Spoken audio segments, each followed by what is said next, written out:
Hi, I'm Krista Smith, and welcome to the Corner Booth. And I've got Scarlett Johansson in the house. I'm in the corner booth. You are in the Corner Booth, and we're going to talk about her new movie, Marriage Story, and a lot more.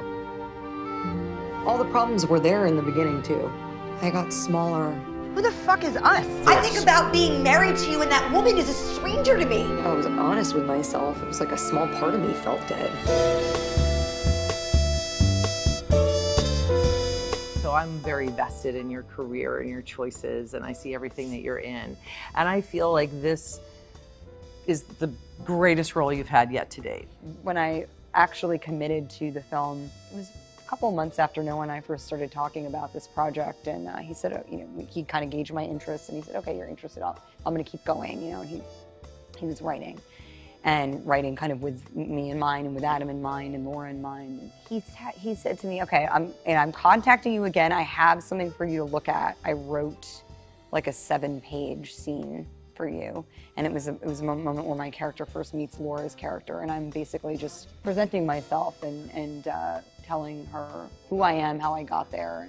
And he delivered me these pages, and what he had written, I just could not let anybody else say those words. I just worried because we weren't going to use lawyers, so I don't want to be too aggressive.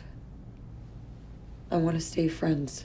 I was going to ask you about that scene because it's like feels like it's one tracking shot. You're just reciting dialogue from you get up, you go to the bathroom, you get a Kleenex, you come back down, you get up. It's like an incredible scene. How was that to shoot? It was fun getting to play around with this dialogue and have as much time as I wanted. I mean, it never happens that way when you're filming. But anyway, so while I was there, the producer invited me to see a play.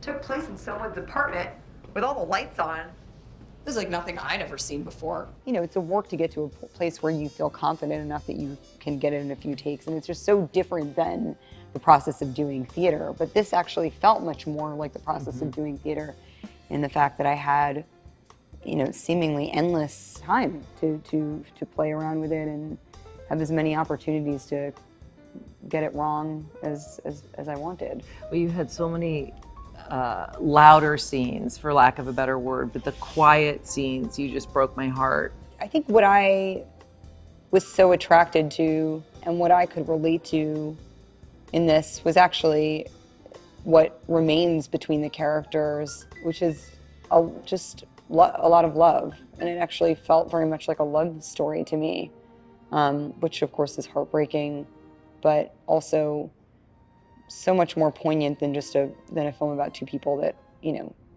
have grown to hate each other, because that's not really what this is about.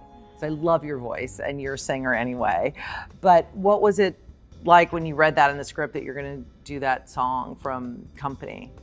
I thought it was so strange that he chose that song. I mean, I just was like, why this song from this show? I still have no idea why it's so crazy to me, but it was so annoying to get there on the first day. I had so much work to do. Obviously, the dialogue's extensive. And I had so much to shoot, and they were like, "So your vocal coach is here, and the choreographer." And I was like, "Oh my god!" You could drive the person crazy. You could drive the person mad. The whole choreography. I was like, "Why is this happening to us?" We had so much other work to do, but actually, it bonded us. It bonded us, the experience, and we all cursed Noah with that. We were just... How was working with Adam? It was wonderful. It was really one of my most kind of treasured experiences, I think, as an actor, was being able to develop this relationship with Adam. Do you view relationships differently now that you've lived through this process and said those beautiful words and kind of acted out this stuff? I had heard someone once say that divorce is not a failure. A lot of people, it feels like a failure when you're going through it, and I think a lot of people may view it that way, but actually, you should still celebrate the marriage that you had, that you spent, 10 good years or whatever it is with that other person, and all you accomplished in that time. You wanted something, you were married, you made something, you gave it a shot, and I think that it's an idea that this film is sort of a Valentine for, the success of that decade of time with somebody. Well, you give a stunning performance. Thank you. Thank you so much for stopping Thank by. you. Good to see you. Thanks. You too. In the corner.